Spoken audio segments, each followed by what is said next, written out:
कहते हैं कि बहुत सारे लोग कहते हैं कि मेरे शरीर में अनेक अनेक की बीमारी रहती है, मैं चिंताओं से घिरा हुआ हूँ। क्या आप अपने जीवन में उस चीज़ से छुटकारा पाना चाहते हैं? आप हमेशा परेशान रहते हैं, हमेशा कुछ ना कुछ सोचते रहते हैं। आप ये चाहते हैं कि मैं इन सब बातों से हटकर एक नई जिंदगी का शुरुआत करूं।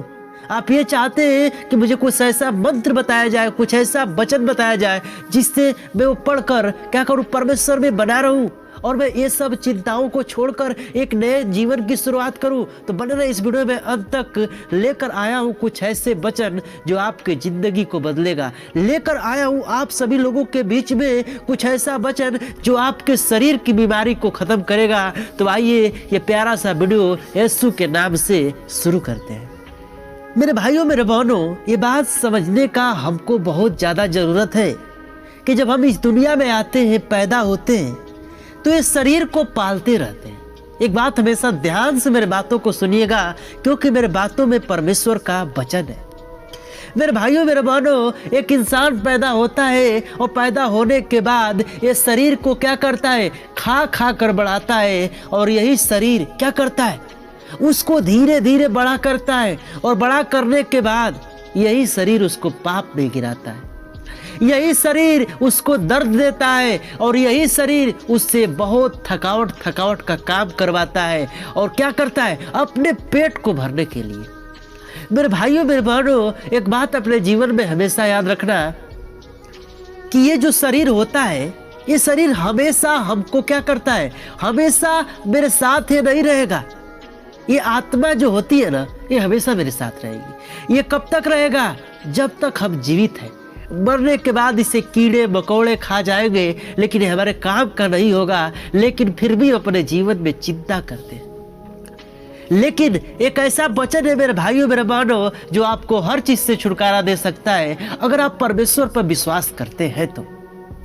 ये वीडियो सिर्फ उनके लिए है जो परमेश्वर पर विश्वास करते हैं, यीशु मसीह को खुदा मानते हैं। मेरे भाइयों मेरे बहनों, विश्वासी के द्वारा परमेश्वर परखता है कि आप कैसे परमेश्वर में चल रहे हैं। एक नामधराई से चल रहे हैं या एक पवित्रता से चल रहे हैं। अगर आप नामधराई से चलेंगे तो आप कितना भी चलेंगे, आपके जीवन में ब्लेसिंग नहीं आएगी। अगर आप एक पवित्रता से चलेंगे तो परमेश्वर आपको एक नए ब्लेस के साथ क्या करेगा, आपको एक परिपूर्ण करेगा। मेरे भाइयों मेरे बहनों, मैं आपको बताना चाहता हूँ कि सबसे पहला जो कारण है, आपको अपने जीवन में जो चिंता होती है उसको खत्म करना है। क्यों खत्म करना है? क्योंकि पतरस में लिखा है 5:7 में लिखा हुआ है कि अपनी सारी चिंता उसी पर डाल दो, क्योंकि उसको तुम्हारा ध्यान है। जब अपनी चिंताओं को परमेश्वर पर डालेंगे, परमेश्वर उस चिंताओं को खत्म करेगा हमेशा हमेशा के लिए, और हमको उस चिंताओं से मुक्त करके एक नए जीवन का शुरुआत करेगा। मेरे भाइयों मेरे बहनों, ये बात मैं आप लोगों को इसलिए बताना चाहता हूँ कि जो मूसा था वो क्या था, परमेश्वर का बहुत ही प्रिय चेला था। और मूसा को परमेश्वर ने कहा कि जाओ इस्राएलियों को लेकर आओ। मूसा बोलने में भद्दा था, लेकिन परमेश्वर ने उसको चुना।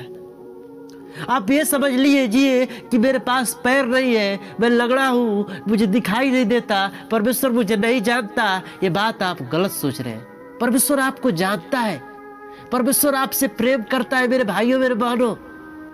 लेकिन आपको भी परमेश्वर से प्रेम करना पड़ेगा। सबसे पहला जो बात है कि परमेश्वर पर अपनी सारी चिंताओं को डालिए और क्या करिए, एक नए जीवन का शुरुआत करिए। और दूसरा, आप परमेश्वर के वचन को सुबह शाम पढ़ें। सुबह शाम पढ़कर जो वचन आप पढ़ रहे हैं उसको प्रार्थना में बोलें। इससे क्या होगा, इससे आपके मन की सारी बातें जब बोलेंगे परमेश्वर से वचन के द्वारा, परमेश्वर सुनेगा और उसका उत्तर देगा। और उसी वक्त जो चीज़ से आप परेशान हैं, जो चीज़ से आप चंगाई चाहते हैं, जिस चीज़ से आप बहुत ज़्यादा घिरे हुए हैं, उस चीज़ से परमेश्वर आज़ाद करेगा।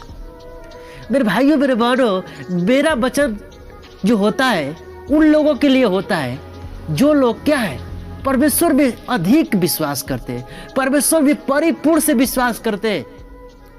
अगर आप मेरे वचन को सुन रहे हो तो एक बात अपने जीवन में हमेशा याद रखना है कि परमेश्वर का वचन कहता है निर्गमन 15 के 26 में कि जो मेरे वचन को तन मन से सुने और मेरे दृष्टि में ठीक रहे और मेरे वचनों पर चले, तो मैंने जितने रोग मिस्रियों पर भेजे उस पर से एक भी तुझ पर न भेजूंगा, क्योंकि मैं तेरा चंगा करने वाला परमेश्वर हूँ। परमेश्वर हमको एक भी रोग नहीं देगा। कब नहीं देगा? जब उसके वचन को सुनेंगे और उसके वचन को सुनकर उसके राहों पर चलेंगे, परमेश्वर के आज्ञाओं को मानेंगे।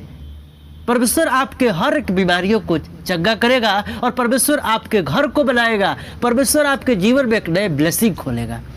सबोपदेशक में लिखा हुआ है 3:2 में कि जन्म का समय, मरने का भी समय, बोने का भी समय और बोए हुए को उखाड़ने का भी समय है। हालेलुया! ये कितना प्यारा वचन हमको सिखा रहा है कि हम अपने जीवन में परमेश्वर में चलते हैं तो परमेश्वर हमारे लिए एक समय बनाया है। हमको कब घर देगा, कब हमको गाड़ी देगा, कब हमको अपने जीवन में चंगा करेगा, इससे नहीं घबराना है। क्योंकि बहुत सारे लोगों को चंगा होने में 38 साल लग गए। मेरे भाइयों मेरे बहनों, परमेश्वर जो कुछ भी करता है उसका भी एक समय बनाया है। समय से पहले आपको कुछ भी नहीं देगा। सिर्फ आपको क्या करना है? उस समय का इंतजार करना है कि परमेश्वर हमको कब वो समय बनाया देने के लिए। उस समय का भी इंतजार करते रहिए। एक ना एक दिन परमेश्वर आपको जरूर देगा। आपको कभी निराशा होने नहीं देगा मेरे भाइयों मेरे बहनों, जरूर देगा, ये मेरा दावा है। आप परमेश्वर में बने रहिए। और मैं आपको इस वीडियो के अंत में एक बात बोलना चाहता हूँ कि देखिए, इस दुनिया में शरीर जो है ना, ये हमारे काम कभी नहीं आएगा। हमारे काम जो आएगा वो आत्मा है। तो हमको अपने जीवन में ये बात हमेशा लेकर चलना है कि हमारा आत्मा बचेगा कि नहीं बचेगा। वह इतना हमारे शरीर पाप करा रही है तो क्या हमारा आत्मा स्वर्ग में जाएगा कि नहीं जाएगा, इस बात को सोचकर कोई भी कदम उठाना है। अगर आप ये सोचेंगे अपने जीवन में कभी पाप नहीं करेंगे, और जब पाप नहीं करेंगे तो आपके शरीर से ऑटोमेटिक बीमारी जो है यीशु मसीह लेने लगेगा और बीमारी हमेशा हमेशा के लिए खत्म हो जाएगी। तब तक सबको जय मसीह।